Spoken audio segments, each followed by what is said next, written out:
नमस्कार. आज आपण एका अत्यंत रंजक आणि महत्त्वाच्या विषयावर चर्चा करणार आहोत.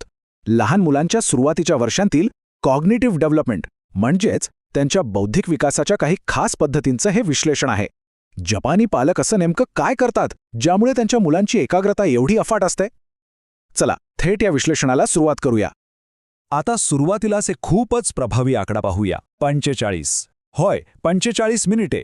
हा आकडा आपल्या मूळ स्रोतातून आला आहे, जो दर्शवतो की जपानमधलं एक 5 वर्षांचं मूल सलग कोणतंही लक्ष विचलित न होऊ देता एकाच कामावर किती वेळ एकाग्र राहू शकतं. आता इथे एक खरा विरोधाभास लक्षात येतो. एका बाजूला 45 मिनिटांची सलग एकाग्रता आहे आणि दुसऱ्या बाजूला आजकालच्या आधुनिक जीवनशैलीत मुलांना फक्त 5 मिनिटं एका जागी शांत बसवण्यासाठी करावी लागणारे रोजची धावपळ. हा फरक खरोखरच विचार करायला लावणारा आहे, नाही का? तर हे सगळं साध्य कसं होतं? या स्पष्टीकरणात आपण 5 मुख्य मुद्दे पाहणार आहोत. एकाग्रतेचं रहस्य, झोप आणि निसर्गाचा रोल, स्क्रीनचा प्रभाव, अभ्यासाच्या दबावापेक्षा संवादाचं महत्त्व आणि शेवटी पुन्हा आपल्या मुळांकडे जाणं.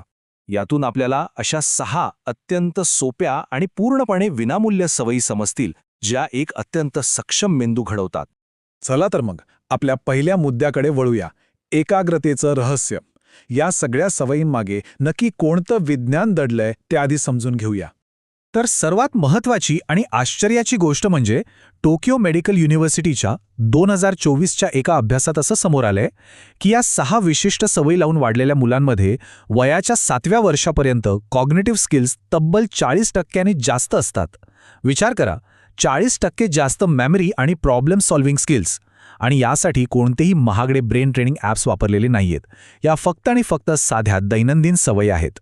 आता वळूया दुसऱ्या भागाकडे. झोप आणि निसर्ग. विकसित होणाऱ्या मेंदूचा पाया हा शारीरिक विश्रांती आणि सभोवतालच्या वातावरणातून कसा रचला जातो ते आता पाहूया. इथं 2 जीवनशैलींमधला खूप मोठा फरक स्पष्ट दिसतोय. ओसाका युनिव्हर्सिटीच्या संशोधनानुसार मेंदूला दिवसभर शिकलेल्या गोष्टी पक्क्या स्मरणात ठेवण्यासाठी 11 ते 12 तासांच्या झोपेची नितांत आवश्यकता असते. जपानमध्ये याला सर्वोच्च प्राधान्य दिलं जातं. पण आजकाल काय होतं?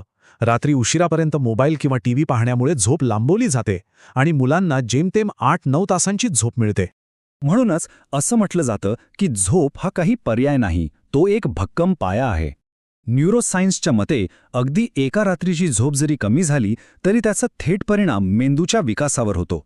थोडक्यात सांगायचं तर योग्य विश्रांती हाच मेंदूच्या जडणघडणीचा सर्वात महत्त्वाचा बिल्डिंग ब्लॉक आहे. दुसरी सवय आहे निसर्गाशी जोडले जाण्याची. दररोज किमान 1 तास घराबाहेर मोकळ्या निसर्गात चिखलात खेळणं किंवा झाडांवर चढणं. आणि याउलट आजकालची परिस्थिती पहा.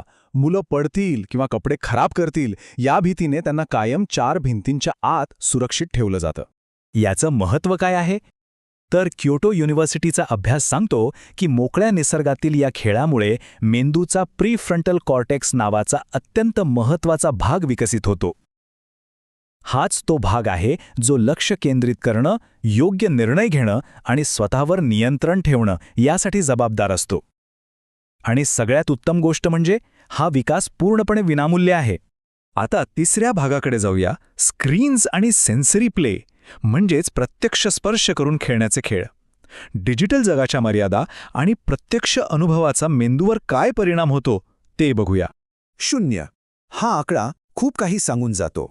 जपानी दृष्टिकोनातून 3 वर्षांखालील मुलांसाठी सुचवलेला अचूक स्क्रीन टाईम हा चक्क 0 आहे. अगदी बरोबर ऐकलत, 0 स्क्रीन्स.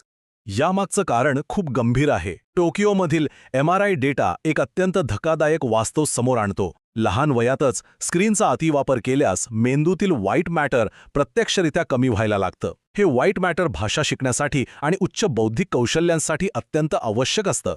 तरीही आजकाल अनेक मुले जेवताना किंवा झोपताना रोज 4 ते 6 तास स्क्रीन समोर घालवतात. मग स्क्रीनऐवजी काय?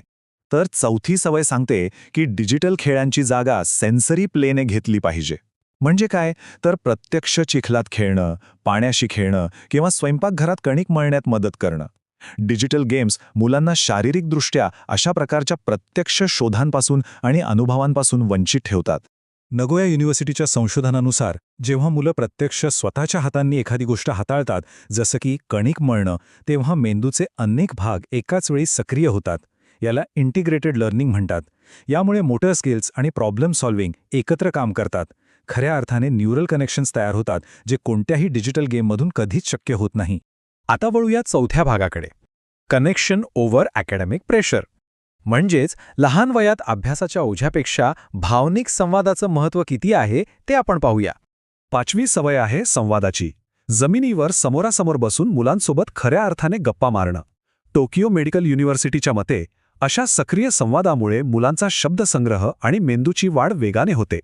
याउलट टीव्हीवर ऐकलेली भाषा ही निष्क्रिय असते, कारण तिथे मुलं प्रतिसाद द्यायला शिकत नाहीत. आणि आजकाल अनेकदा पालक जवळ असूनही मोबाईलमध्ये गुंतलेले असतात, ज्यामुळे हा मोलाचा संवाद हरवतो. हा विचार खूप महत्त्वाचा आहे. पहिली 5 वर्षे अकॅडमिक प्रेशरसाठी नाहीत, म्हणजेच अभ्यासाच्या दबावासाठी नाहीत. सुरुवातीची वर्ष ही खेळण्यासाठी, अनुभव घेण्यासाठी आणि जग समजून घेण्यासाठी असतात. कोणत्याही औपचारिक शिक्षणाच्या सक्तीसाठी नाहीत. आणि इथेच आपली 6वी सवय समोर येते. आजकाल वयाच्या 2ऱ्या वर्षी एबीसीडी, 3ऱ्या वर्षी आकडेमोड आणि 4थ्या वर्षी लिहिण्याची सक्ती करण्याची एक स्पर्धाच लागली आहे. पण हे टाळायला हवं, कारण जी मुलं आपली पहिली 5 वर्ष निसर्गात आणि मुक्त खेळण्यात घालवतात, त्यांचा मेंदू अधिक प्रगल्भ आणि संघटित होतो, ज्यामुळे ती मुलं पुढे जाऊन खऱ्या अर्थाने अधिक शैक्षणिक यश मिळवतात. आता आपण विश्लेषणाच्या शेवटच्या म्हणजेच 5व्या टप्प्यावर आलो आहोत, परत मुळांकडे. या अत्यंत प्रभावी सवयींचा खरा उगम कुठून झाला ते समजून घेण्याची वेळ आली आहे. हे सर्व मुद्दे एकत्र केल्यावर एक उत्तम चित्र उभं राहतं. इथे आपण या 6 सवय आणि त्याचे वैज्ञानिकदृष्ट्या सिद्ध झालेले फायदे एकाच जागी पाहू शकतो. 11-12 तासांची झोप, रोज निसर्गात खेळणं, 3 वर्षांपर्यंत अजिबात स्क्रीन नसणं, हाताने अनुभव घेणं, समोरासमोरच्या गप्पा आणि शिक्षणाचा दबाव टाळणं, हाच तो मजबूत पाया आहे. पण ह्या स्रोतातून आलेलं सर्वात मोठं सत्य माहितीये काय आहे? हे कोणतेही विदेशी किंवा महागडे जापानी सिक्रेट्स नाहीत. खरं तर ह्या आपल्याच पारंपरिक पद्धती आहेत.